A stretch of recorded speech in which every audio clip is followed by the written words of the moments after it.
You may have heard that tariff refunds are starting to happen. And if your first thought was, wait, does that mean money back for me? You are not alone. Millions of Americans have been paying higher prices on everything from electronics to appliances to clothing because of the tariffs that have been in place on imported goods. So the idea that refunds are beginning sounds, on the surface, like genuinely good news for ordinary consumers. But here is the part that most people are not hearing clearly.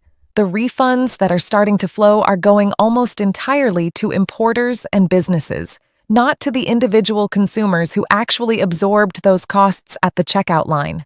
And understanding why that gap exists and what, if anything, you can do about it is what we are getting into today.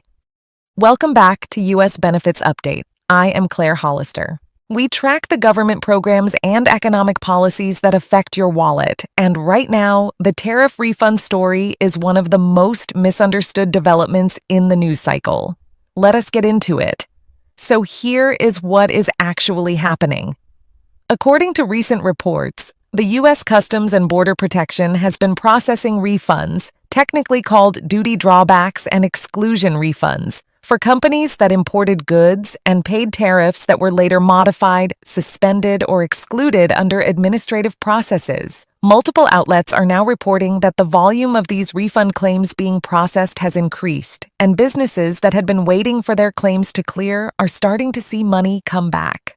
Early indications suggest this is largely the result of trade policy adjustments and exclusion processes that have been in motion for some time, finally moving through the administrative pipeline. Now here is where things get interesting. The way tariffs work in the U.S. system is that the importer, the business that brings goods into the country, is the one who actually pays the tariff to the government at the border. The consumer never directly pays a tariff.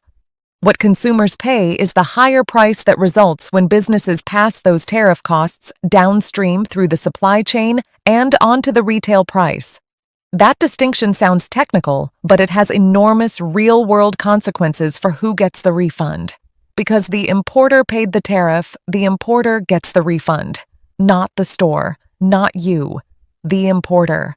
And whether any of that refund ever reaches consumers depends entirely on whether companies choose to pass the savings along, and there is no legal requirement for them to do so. But that is not the full picture, because the economic reality is actually a little more complicated than just saying businesses keep the money. Some of the importers receiving these refunds are manufacturers and retailers who have genuine competitive incentives to lower prices if their costs go down. In a competitive market, the pressure to pass savings to customers is real. According to reports from trade economists and analysts following this story, some industries may see modest price relief if refunds flow at scale.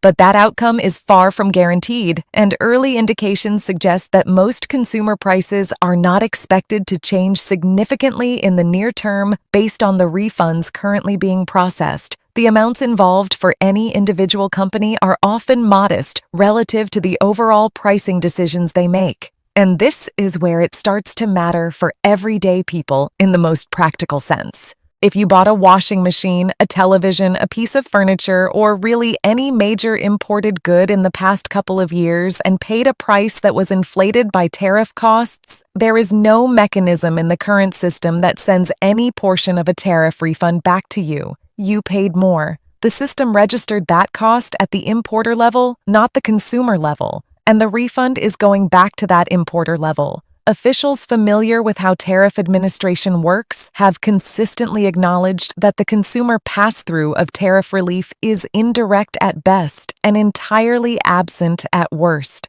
The broader political conversation around this is interesting too.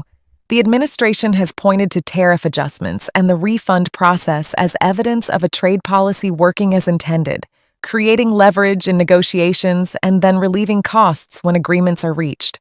Critics, including consumer advocacy groups and some economists, have argued that the structure of the tariff system makes it inherently difficult for consumers to benefit from tariff relief in a direct or trackable way, and that the communication around these refunds risks creating a false impression that ordinary Americans are about to see money come back to them, when in fact the pipeline runs through businesses, not households.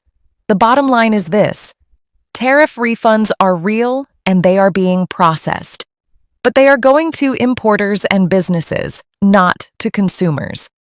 Whether any savings reach your wallet depends on market competition and business pricing decisions, not on any direct government-to-consumer transfer. If you were hoping for a check, that is not what this is. What it is a reduction in costs at the business level that may or may not trickle down over time. Watch the prices of goods you buy regularly. That is your best real-world indicator of whether any of this relief is actually reaching you. If this breakdown was useful, give us a thumbs up and share it, because a lot of people are confused about this story and you just got the clearest version of it available. Subscribe to US Benefits Update, turn on your notifications, and we will keep tracking every economic and benefits development that actually affects your life. I am Claire Hollister. We will see you in the next one.